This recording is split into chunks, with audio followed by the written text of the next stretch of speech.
Հայաստանը շարունակում է տատանվել ԵՄ, թե ԵՀՏՄ համենայն դեպս պաշտոնական Երևանի հայտարարությունները ոչ միանշանակ են։ Պրահայում Գլոբսեկ 2025 ֆորումի շրջանակներում կազմակերպված պանելային քննարկմանը օրերս Փաշինյանը հայտարարել էր, որ Հայաստանը չի կարող միաժամանակ լինել եւ եվրոպական եւ եվրասիական տնտեսական միություններում, բայց կարող է շարունակել ժողովրդավարական բարեփոխումները ԵՄ չափանիշներին հնարավորինս համապատասխանելու համար։ Նա չէր բացառել, որ ապագայում որոշում կընդունվի։ Նախքան Փաշինյանի այս հայտարարությունը Երևանում Ռուսաստանի արտգործնախարարի հետ համատեղ ասուլիսում Հայաստանի արտգործնախարարը կարծես փակել էր առաջիկայում, այսպես ասենք, դեպի Եվրոպա գնալու մասին խոսակցությունները։ Հայաստանի Հանրապետությունը Եվրոպական միության անդամակցության հայտ չի ներկայացրել, այդ ուղղությամբ բանակցություններ չեն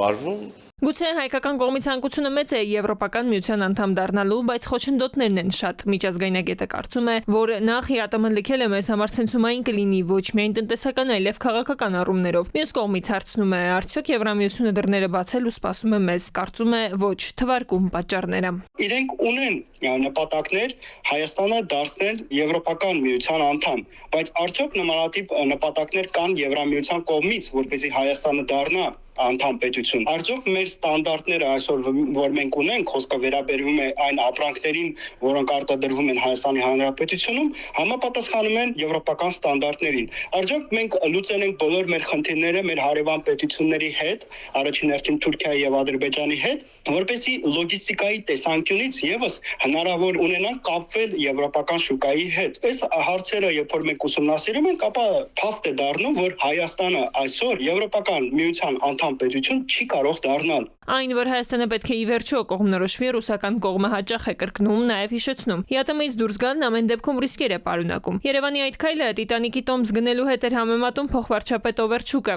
Իրապես պատրաստվում է Երևանը Տիտանիկի տոմս գնել, թե ամեն դեպքում դիվանագետների հայտարարությունների տակ հաշվարկներ կան։ Փորձագետը ասում է, աշխարհում ընդունված պրակտիկա է ընտրություններից առաջ գեներացնել, այսպես ասենք, խաղաղություն բերելու կամ օրինակ եվրոինտեգրման ճանապարհին դինելու մասին խոսույթ։ Հավելում է, առաջիկայում կարող ենք շատ հայտարարություններ լսել։ Նույն դիլեման օրինակ օգտագործվել է պատերազմ խաղաղությունը Վրաստանում ընտրությունների ժամանակ եւ իշխանություններին հաջողվել է այդպես մարդկանց համոզել, որ իրենք քվեարկեն իրենց կողմ, այլ ոչ թե ընդդիմադիր ուժերի կողմ, որոնք իբրև թե տանելու են պետությունը պատերազմի։ Եվրամիության խաղաթուղթն է, երկրորդն է, որը իրենք փորձում են օգտագործել։ Հայաստանի խորհրդարանը մարտին ընդունեց Եվրամիությանն անդամակցելու երկրի մտադրության մասին օրինագիծը։ Ընդդիմությունից հիշեցնում էին ԵՄ-ն Հայաստանին անդամակցություն չի առաջարկում։ Փաշինյանը պարզաբանել էր, որ այս քայլը չի նշանակում Հայաստանի ավտոմատ անդամակցում ԵՄ-ին, քանի որ նման որոշումը պետք է դրվի հանրաքվեի։ Ավելի ուշ ձևակերպել էր, թե Հայաստանը իրեն վատ չի զգում ԵԱՏՄ-ում շահագրգռված է Իրանի հետ հարաբերությունների խորացմամբ, բայց միևնույն ժամանակ ժողովրդի որոշակի եւ զգայուն հատված ուզում է եվրոպական ընտրություն ունենալ երկրի